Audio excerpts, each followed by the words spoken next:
ನನ್ನನ್ನು ಲೋಕಸಭಾ ಸದಸ್ಯನಾಗಿ ಬರೀ 13 ದಿವಸದಲ್ಲಿ ನಮ್ಮ ಕಾರ್ಯಕರ್ತರು, ಪಕ್ಷದ ಮುಖಂಡರು, ಮತದಾರ ಬಾಂಧವರು ಲೋಕಸಭೆ ಕಳಿಸ್ಕೊಟ್ಟಿದ್ದಾರೆ. 5 ವರ್ಷಗಳ ಕಾಲ ನಿರಂತರವಾಗಿ ನಮ್ಮ ಕಾರ್ಯಕರ್ತರಂತ ಸ್ಪಂದನೆ ಮಾಡುವಂಥ ಕೆಲಸ ಮಾಡಿದೆ. ಅದರ ಪ್ರತಿಫಲವೇ 24ರಲ್ಲಿ 24 ಜಿಲ್ಲಾ ಪಂಚಾಯತು, ತಾಲೂಕು ಪಂಚಾಯತು, ಪುರಸಭೆ, ನಗರಸಭೆ, APMC ಎಲ್ಲ ಚುನಾವಣೆಗಳಲ್ಲಿ ನಾವು ಗೆದ್ದಿದ್ದೆವು. ಮಾಜಿ ಲೋಕಸಭಾ ಸದಸ್ಯ ಆದ ನಂತರ ಕೂಡ ನಾನು ಕಚೇರಿ ಮಾಡಿ ನನ್ನ ಕಚೇರಿಯ ಮುಖಾಂತರ ಎಲ್ಲರನ್ನು ಸಂಪರ್ಕ ಮಾಡುವಂಥ ಕಾರ್ಯಕ್ರಮ ಹಮ್ಮಿಕೊಂಡಿದ್ದೆ. ಆವಾಗ ನಿಕಟವಾದಂಥ ಒಂದು ಸಂಪರ್ಕ ಈ ಕಾಪು ಕ್ಷೇತ್ರದ ಬಗ್ಗೆ ಇತ್ತು. ಇಲ್ಲಿ ಅನೇಕ ಸಮಸ್ಯೆಗಳ ಬಗ್ಗೆ ಸ್ಪಂದಿಸುವಂಥ ಒಂದು ಕಾರ್ಯಕ್ರಮ ಹಮ್ಮಿಕೊಂಡಿದ್ದೆ. ಬೇರೆ ಬೇರೆ ನನ್ನ ಮೇಲೆ 2 ಕ್ರಿಮಿನಲ್ ಕೇಸ್ ಇದೆಲ್ಲ ದಾಖಲಾಗಿತ್ತು. ಇದು ಒಂದು ಸರ್ಟಿಫಿಕೇಟ್ ನಮಗೆ, ನಾವು ಯಾವ ರೀತಿ ಈ ಕ್ಷೇತ್ರದ ಕಾರ್ಯಕರ್ತರಿಗೆ ಮತದಾರರಿಗೆ ಸ್ಪಂದನೆ ಮಾಡಿದ್ದೇವೆ ಅನ್ನೋದಕ್ಕೆ ಸರ್ಟಿಫಿಕೇಟ್. ನಿಮ್ಮ ಮೇಲೆ ಒಂದು ಆಪಾದನೆ ಉಂಟು. ಕಾಂಗ್ರೆಸ್ನಲ್ಲಿ ಇದ್ದವರು ಹೇಳ್ತಾರೆ, ನೀವು ಒಮ್ಮೆ ಲೋಕಸಭೆಯಲ್ಲಿ ಸೋತ ನಂತರ ಈ ಕಡೆ ತಿರುಗಿ ನೋಡಲಿಲ್ಲ ಅಂತ. ನನ್ನ ಮೇಲೆ ಆಪಾದನೆ, ನಾನು ಕಳೆದ ಸೋತ ನಂತರ ಕೂಡ ಇವತ್ತಿಗೂ ಕೂಡ ನನ್ನ ಕಚೇರಿ ಉಡುಪಿ ಆಫೀಸಿನಲ್ಲಿ ಇದೆ. ನನ್ನ ಕಚೇರಿ ವೈಯಕ್ತಿಕವಾಗಿ ಖಾಸಗಿ ಕಚೇರಿ ಇದೆ. ಇವತ್ತಿಗೂ ಕೂಡ ನಾನೊಬ್ಬ PN ಇಟ್ಟಿದ್ದೇನೆ. ವಾರಕ್ಕೆ 2 ಸಲ ನಾನು ಇಲ್ಲಿ ಬಂದು ಪ್ರತಿಯೊಂದು ಕಾರ್ಯಕ್ರಮದಲ್ಲಿ ಭಾಗವಹಿಸ್ತೇನೆ. ನಂತರ ನಾನು ಇಲ್ಲಿ ಮತದಾರ. ನನ್ನ ಲೋಕಸಭಾ ಚುನಾವಣಾ ಸಂದರ್ಭದಲ್ಲಿ ನಾನು ಅಭ್ಯರ್ಥಿಯಾಗಿ ಬಂದಾಗ ನನ್ನ ಮೇಲೆ ಅಪಪ್ರಚಾರ ಮಾಡಿದರು. ಅವನು ಪುತ್ತೂರಿನವ, ಗೆದ್ದರು ಸೋತರು ಅವನು ಓಡೋಗ್ತಾನೆ ಅಂತ ಹೇಳಿ ನಾನು ಆವಾಗ ವಾಗ್ದಾನ ಮಾಡಿದ್ದೆ. ನಾನು ಇಲ್ಲೇ ಉಡುಪಿಯಲ್ಲೇ ಮನೆ ಮಾಡ್ತೀನಿ, ಉಡುಪಿಯಲ್ಲೇ ವಾಸ್ತವ ಇರ್ತೀನಿ, ಉಡುಪಿಯ ಮತದಾರನಾಗಿರ್ತೀನಿ ಅನ್ನುವಂಥ ರೀತಿಯಲ್ಲಿ ನಾನು ಪ್ರಾಮಿಸ್ ಮಾಡಿದ್ದೆ. ಇವತ್ತಿಗೂ ಕೂಡ ನಾನು ಉಡುಪಿಯ ಮತದಾರ. ಇವತ್ತಿಗೂ ಕೂಡ ನಾನು ಉಡುಪಿಯಲ್ಲಿ, ನನಗೆ ಒಂದು ಖಾಸಗಿ ಮನೆ ಅಂತ ಹೇಳಿದರೆ ಉಡುಪಿಯಲ್ಲೇ ಇರುವಂಥದ್ದು.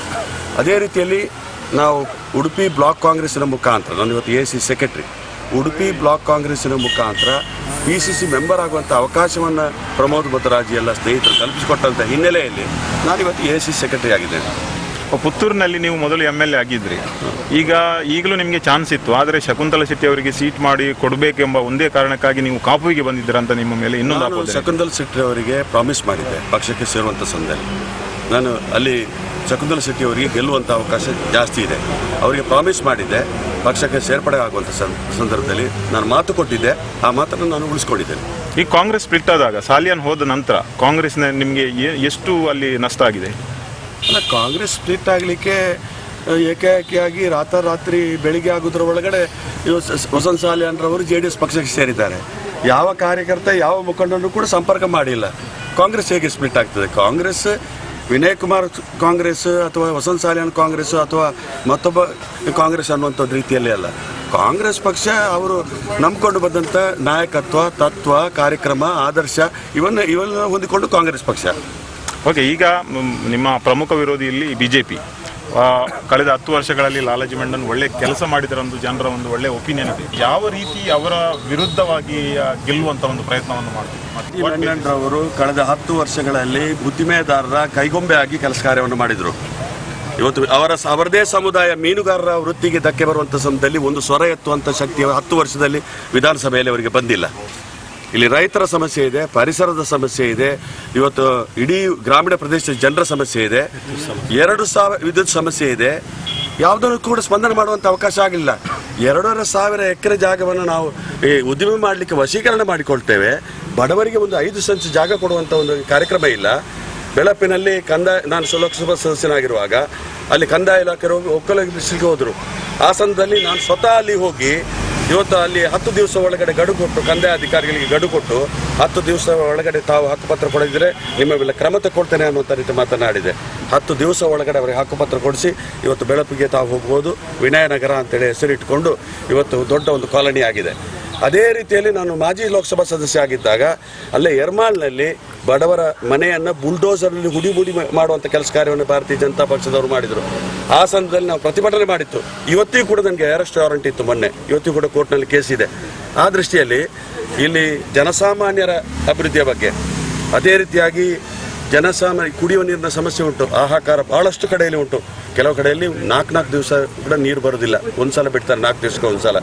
ವಿದ್ಯುತ್ತಿನ ವ್ಯವಸ್ಥೆ ಇರ್ಬೋದು, ಬೇರೆ ಬೇರೆ ರೀತಿಯ ಹಕ್ಕುಪತ್ರ ಸಿಗದಂಥ ರೀತಿಯ ವ್ಯವಸ್ಥೆ ಇರ್ಬೋದು, ಬೇರೆ ಬೇರೆ ರೀತಿಯಲ್ಲಿ ಇವತ್ತು ಅನೇಕ ಸಮಸ್ಯೆಗಳ ಆಗರಣೆ ಆಗಿದೆ. ಇವತ್ತು ಚುನಾವಣಾ 5 ವರ್ಷದಲ್ಲಿ ಮಾಡಬೇಕಾದಂಥ ಕೆಲಸ ಕಾರ್ಯವನ್ನು ಇವತ್ತು ಚುನಾವಣಾ ಸಂದರ್ಭದಲ್ಲಿ, ಅದು ಕೂಡ ಕೇಂದ್ರ ಸರ್ಕಾರದಿಂದ ಸೋನಿಯಾ ಗಾಂಧಿ ಅವರು ಮೊನ್ನೆ ಹೇಳಿದ್ದಾರೆ 80,000 ಕೋಟಿ ರೂಪಾಯಿಯನ್ನು ಕರ್ನಾಟಕ ರಾಜ್ಯಕ್ಕೆ ಕಳಿಸಿಕೊಟ್ಟಿದೆ ಅಂತೆ. ಕೇಂದ್ರ ಸರ್ಕಾರದಿಂದ ಬಂದಂಥ ಅನುದಾನವನ್ನು ಇವತ್ತು ಕೆಲಸ ಮಾಡಿ ಅದು ನಾನು ಮಾಡಿದ್ದೇನೆ ಅನ್ನುವಂಥ ರೀತಿ ಪ್ರಚಾರ ಮಾಡೋದ್ರಿಂದ ಅದು ಮತದಾರರು ಬಹಳಷ್ಟು ಪ್ರಜ್ಞಾವಂತರಿದ್ದಾರೆ. ಕಾಪು ಕ್ಷೇತ್ರದ ಮತದಾರರು ಬಹಳಷ್ಟು ಪ್ರಜ್ಞಾವಂತರಿದ್ದಾರೆ. ಎಲ್ಲವನ್ನೂ ತಿಳ್ಕೊಳ್ಳುವಂಥ ಶಕ್ತಿ ಮತದಾರರಿಗಿದೆ. ಈಗ ಈ ನಾಗಾರ್ಜುನ ಇರಲಿ ಅಥವಾ ಈ ಪಾದೂರಿನಲ್ಲಿ ಆಗುವಂಥ ಈ ಪೆಟ್ರೋಲಿಯಂ ಟವರ್ ಏನಾಗ್ತದೆ ಅದಿರಲಿ, ಆ ಬಗ್ಗೆ ನಿಮ್ಮ ನಿಲುವೇನು? ನನ್ನ ನಿಲುವು, ನಾನು ಉದ್ದಿಮೆಗೆ ವಿರೋಧಿ ಅಲ್ಲ.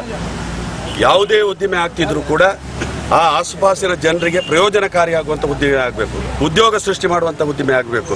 ಇವತ್ತು ಆ ಪ್ರದೇಶದಲ್ಲಿ ಆ ಉದ್ದಿಮೆಯಿಂದ ಹಾನಿ ಆಗುವಂಥ ಪರಿಸ್ಥಿತಿ ಇದ್ದರೆ ಅದನ್ನು ಇವತ್ತು ಅವರನ್ನು ವಿಶ್ವಾಸಕ್ಕೆ ತಗೊಳ್ಳುವಂಥ ಕೆಲಸ ಕಾರ್ಯಗಳನ್ನು ಮಾಡಬೇಕು.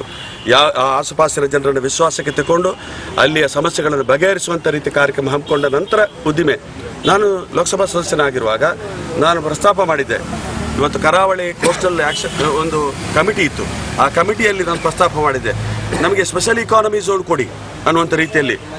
ಪಡುಬಿದ್ರೆಯಲ್ಲಿ ಸ್ಪೆಷಲ್ ಇಕಾನಮಿ ಝೋನ್ ಕೊಡಿ, ಏರ್ಪೋರ್ಟ್ ಹತ್ತಿರ ಇದೆ, ಇವತ್ತು ಎಕ್ಸ್ಪೋರ್ಟ್ ಮತ್ತು ಇಂಪೋರ್ಟ್ ಮಾಡುವಂಥ ವ್ಯವಸ್ಥೆ ಮಟ್ಟಿಗೆ ಸಾಕಷ್ಟು ಇದು ಬರಲಿಕ್ಕೆ ಸಾಕ್ತದೆ, ಅನ್ಸಿಲರಿಗಳು ಬರಲಿಕ್ಕೆ ಅವಕಾಶ ಆಗ್ತದೆ ಅನ್ನೋದು ಪ್ರಸ್ತಾಪ ಮಾಡಿದ್ದೆ. ಅಂಥ ಉದ್ದಿಮೆಗಳು ಬರಬೇಕು. NTPC ಉದ್ದಿಮೆ, ಅದೇ ರೀತಿಯಾಗಿ ಕೊಜೆಂಟ್ರಿಗೆ ಉದ್ದಿಮೆಯನ್ನು ನಾವೆಲ್ಲ ಪ್ರತಿಭಟನೆ ಮಾಡಿದವರು, ಇದೇ ಭಾರತೀಯ ಜನತಾ ಪಕ್ಷದವರು ಪ್ರತಿಭಟನೆ ಮಾಡಿ ಮೀನುಗಾರರಿಗೆ ಧಕ್ಕೆ ಆಗುವಂಥ ಸಂದರ್ಭದಲ್ಲಿ, ಅವರ ವೃತ್ತಿಗೆ ಧಕ್ಕೆ ಆಗುವಂಥ ಸಂದರ್ಭದಲ್ಲಿ ಅವರ ಹೋರಾಟ ಮಾಡಿರುವಂಥದ್ದು. ಮೊನ್ನೆ ಮುಖ್ಯಮಂತ್ರಿಗಳ ಆಶ್ವಾಸನೆಯನ್ನು ಕೊಟ್ಟರು, ನೀವು ವಿಶಾಖಪಟ್ಟಣಕ್ಕೆ ಹೋಗಿ ಒಂದು ಸಮಿತಿಯನ್ನು ಕಳಿಸಿ ಮೀನುಗಾರರು ಒಂದು ರಿಪೋರ್ಟ್ ಕೊಡಿ ಅಂತೇಳಿ.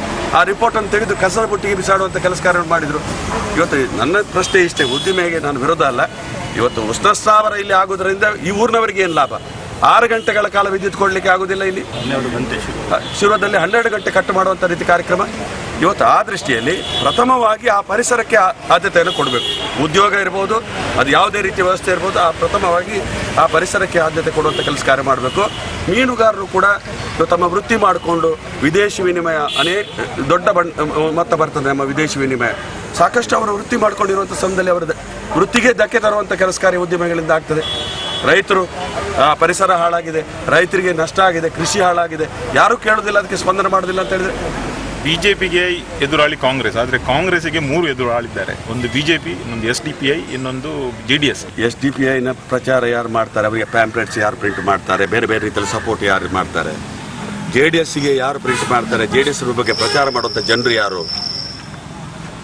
JDS ಕಳೆದ ಚುನಾವಣೆಯಲ್ಲಿ ಇವತ್ತು ಶ್ರೀಯುತ ಜಯಪ್ರಕಾಶ್ ಹೆಗ್ಡೆ ಅವರ ಈ ಚುನಾವಣೆಯಲ್ಲಿ 2,000 ಓಟು ಬಂದಿರುವಂಥದ್ದು. ಇಲ್ಲಿ ಕಾಪಿನಲ್ಲಿ 2,200 ಓಟು ಬಂದಿರುವಂಥದ್ದು. 2,200 ಓಟು ಬಂದಂಥ ಕಾಪು ಕ್ಷೇತ್ರದಲ್ಲಿ JDS ವಿನ್ ಆಗಲಿಕ್ಕೆ ಆಗ್ತದ? ಅದರ ಉದ್ದೇಶ ಏನು? ನಿಲ್ಲುವಂಥದ್ದು ಕಾಂಗ್ರೆಸ್ಸನ್ನು ಸೋಲಿಸುವಂಥದ್ದು, BJಪಿಯನ್ನು ಗೆಲ್ಲಿಸುವಂಥದ್ದು, ಅದು ಉದ್ದೇಶ JDS ಇಂದು. ಇವತ್ತು ಒಂದು ರೀತಿಯಲ್ಲಿ ರಾಜ್ಯ ಮಟ್ಟದಲ್ಲಿ ಒಂದು ರೀತಿ ಹೊಂದಾಣಿಕೆಯನ್ನು ಮಾಡ್ಕೊಂಡಿದ್ದಾರೆ ಅವರು, JDS ಮತ್ತು BJP ಅವರು ಒಳ ಒಪ್ಪಂದವನ್ನು ಮಾಡಿಕೊಂಡಿದ್ದಾರೆ. ಇಂಥ ಸಂದರ್ಭದಲ್ಲಿ ಇಲ್ಲಿ ಕಾಪು ಕ್ಷೇತ್ರದಲ್ಲಿ ಏನು ಹೊಸದಲ್ಲ. ಆದರೆ ಇಲ್ಲಿಯ ಮತದಾರರು, ಇಲ್ಲಿ ಬೇರೆ ಬೇರೆ ಜಾತಿಯ, ಬೇರೆ ಬೇರೆ ಧರ್ಮದ, ಬೇರೆ ಬೇರೆ ಭಾಷೆಗಳನ್ನು ಮಾತಾಡುವಂಥ ಸರ್ವಧರ್ಮೀಯರ ಒಂದು ನೆಲವೀಡು ಈ ಕ್ಷೇತ್ರ, ಕಾಪು ಕ್ಷೇತ್ರ. ಸ್ವಾತಂತ್ರ್ಯ ಪಡೆದ ನಂತರ ಇವತ್ತು 5 ಟರ್ಮಿನಲ್ಲಿ ಭಾಸ್ಕರ್ ಶೆಟ್ಟಿ ಗೆದ್ದು ಬಂದಿದ್ದಾರೆ, 5 ಟರ್ಮಿನಲ್ಲಿ ವಸಂತ ಸಾಲಿ ಗೆದ್ದು ಬಂದಿದ್ದಾರೆ. ಸಣ್ಣ ಓಟಿನಿಂದ 2 ಚುನಾವಣೆಯಲ್ಲಿ ಇವತ್ತು ನಮಗೆ ಸೋಲಾಗಿದೆ. ಅದನ್ನು ಸರಿಪಡಿಸುವಂಥ ರೀತಿ ಕಾರ್ಯಕ್ರಮ ಇವತ್ತು ನಮ್ಮ ಕಾರ್ಯಕರ್ತರು, ಮುಖಂಡರು ಎಲ್ಲ ನಾವು ಮಾಡ್ತಾ ಇದ್ದೀವಿ, ರಾತ್ರಿ ಹಗಲು ಮಾಡ್ತಾ ಇದ್ದೀವಿ. ವಸಂತ ಸಾಲಿಯನ್ ನೇರವಾಗಿ ಮತ್ತು ಓಪನ್ ಆಗಿ ನಿಮ್ಮ ಮೇಲೆ ಆಪಾದನೆ ಮಾಡಿದ್ದಾರೆ. ಯಾಕೆಂದರೆ ಲಾಸ್ಟ್ ಅವರು ಸೋಲಿಕ್ಕೆ ಗ್ಲಾಡಿಸ್ ಅಲ್ಮೇಡ ಕಾರಣ, ಗ್ಲಾಡಿಸ್ ಅಲ್ಮೇಡ ಅವರಿಗೆ ಪ್ರಮೋಟ್ ಮಾಡಿದ್ದು ನೀವಂತ. ಇದನ್ನು ವಸಂತ ಸಾಲಿಯನ್ ಆಪಾದನೆ ಬಗ್ಗೆ ನಾವು ಸ್ಪಂದನೆ ಮಾಡಿದ್ರೆ, ನೀವು ನೇರವಾಗಿ ಗ್ಲಾಡಿಸ್ ಅಲ್ಮೇಡ ಅವರನ್ನೇ ಕೇಳಬೇಕು, ಯಾರು ಅವರನ್ನು ನಿಲ್ಲಿಸಿರುವುದು ಅಂತ. ನಾನು ಏನು ಹೇಳಿ ಕಿಚ್ಚ ಮಾಡೋದಿಲ್ಲ, ಗ್ಲಾಡಿಸ್ ಅಲ್ಮೇಡ ಅವರನ್ನು ಕೇಳಬೇಕು, ಯಾರು ಅವರನ್ನು ನಿಲ್ಲಿಸಿದ್ದು, ಇವತ್ತು ಯಾರು ಕೊಂಡೋಗಿ ಇವತ್ತು ನಾಮಿನೇಷನ್ ಹಾಕ್ಸಿದ್ದು ಅವರನ್ನ JDS ನಲ್ಲಿ, ಇವತ್ತು ಯಾರು ನಾಮಪತ್ರ ಯಾರು ಹಾಕ್ಸಿದ್ದು, ಅದನ್ನೇ ಕೇಳಬೇಕು. ವಿಪರ್ಯಾಸ. ಆರಿಸಿ ಬಂದರೆ ಕಾಪು ಕ್ಷೇತ್ರಕ್ಕಾಗಿ ನೀವು ಮಾಡಬೇಕಾದಂತಹ ಮಹತ್ವದ ಕೆಲಸ ಏನು? ಇಲ್ಲಿನ ಜನರಿಗೆ ಸ್ಪಂದಿಸುವಂತಹ ಕೆಲಸ. ಇಲ್ಲಿಯ ಪ್ರಾಮುಖ್ಯವಾಗಿ ಇಲ್ಲಿಯ ಮೂಲಭೂತ ಸೌಲಭ್ಯ, ಕುಡಿಯುವ ನೀರು ಅಥವಾ ಹಕ್ಕುಪತ್ರ, ಮನೆಗಳ ಬಗ್ಗೆ, ಇಲ್ಲಿಯ ಗ್ರಾಮೀಣ ಪ್ರದೇಶದ ಜನರ, ರೈತರ, ಮೀನುಗಾರರ, ಅದೇ ರೀತಿ ಜನಸಾಮಾನ್ಯರ ಸ್ವರವಾಗಿ ನಾನು ಇರ್ತೇನೆ. ಇಲ್ಲಿಯ ಜನರ ಸಮಸ್ಯೆ ಉಂಟು, ಅದನ್ನು ಪ್ರತಿಬಿಂಬಿಸುವಂಥ ಕೆಲಸ ಕಾರ್ಯವನ್ನು ವಿಧಾನಸಭೆಯಲ್ಲಿ ನಾನು ಮಾಡ್ತೇನೆ. ಅದಕ್ಕೆ ಸರಿಯಾದ ರೀತಿಯ ಪರಿಹಾರವನ್ನು ಹುಡುಕುವಂಥ ರೀತಿಯ ಕೆಲಸ ಕಾರ್ಯವನ್ನು ಮಾಡ್ತೇವೆ. ಶ್ರೀಯುತ ಜಯಪ್ರಕಾಶ್ ಹೆಗ್ಡೆ ಅವರು ಲೋಕಸಭಾ ಸದಸ್ಯರಿದ್ದಾರೆ. ಅವರು ನಾನು ಸೇರಿಕೊಂಡು ಕೇಂದ್ರ ಮತ್ತು ರಾಜ್ಯದ ಇವತ್ತು ಬೇರೆ ಬೇರೆ ಯೋಜನೆಗಳನ್ನು ತರುವಂಥ ರೀತಿ ಕೆಲಸ ಕಾರ್ಯವನ್ನು ನಾವು ಮಾಡ್ತೇವೆ. ಇಲ್ಲಿ ಜನೋಪಯೋಗಿ, ಇದಕ್ಕೊಂದು ಕಾಪು ಕ್ಷೇತ್ರಕ್ಕೆ ಒಂದು ಶೇಪ್ ಇಲ್ಲ. ಇವತ್ತು ಎರಡೂರು ವೈರಂಪಲ್ಲಿಂದ ಹಿಡಿದು ಇವತ್ತು ಇಲ್ಲಿವರೆಗೆ ಹೆಜ್ಮಾಡಿವರೆಗೆ ಇವತ್ತು ನಮಗೆಲ್ಲ ಕೇಂದ್ರ ಸ್ಥಳ ಉಡುಪಿ. ಇದಕ್ಕೊಂದು ಶೇಪ್ ಬರುವಂಥ ರೀತಿಯಲ್ಲಿ ಒಂದು ನೀಲಿನ ನಕಾಶೆ ತಯಾರು ಮಾಡ್ತೇವೆ. ಜನರ ಆಕಾಂಕ್ಷೆ ಏನಿದೆ, ಜನರ ನಿರೀಕ್ಷೆ ಏನಿದೆ, ಅದಕ್ಕೆ ಹೊಂದಿಕೊಂಡು ನೀಲಿನ ನಕಾಶೆ ಮಾಡೋದ್ರ ಮುಖಾಂತರ ಸರ್ವತೋಮುಖವಾದಂಥ ಅಭಿವೃದ್ಧಿಯನ್ನು ಕಾಪು ಕ್ಷೇತ್ರದಲ್ಲಿ ಯಾವ ರೀತಿ ಮಾಡಬೇಕು, ಯಾಕೆ ಕಾಪು ಕ್ಷೇತ್ರ ಒಂದು ಅಭಿವೃದ್ಧಿ ಪಥದಲ್ಲಿ ಪ್ರಥಮ ಸ್ಥಾನ ಬರುವುದಿಲ್ಲ ಅನ್ನುವಂಥ ರೀತಿಯಲ್ಲಿ ಪ್ರಾಮಾಣಿಕ ರೀತಿಯ ಪ್ರಯತ್ನವನ್ನು ನಾವು ಮಾಡ್ತೇವೆ.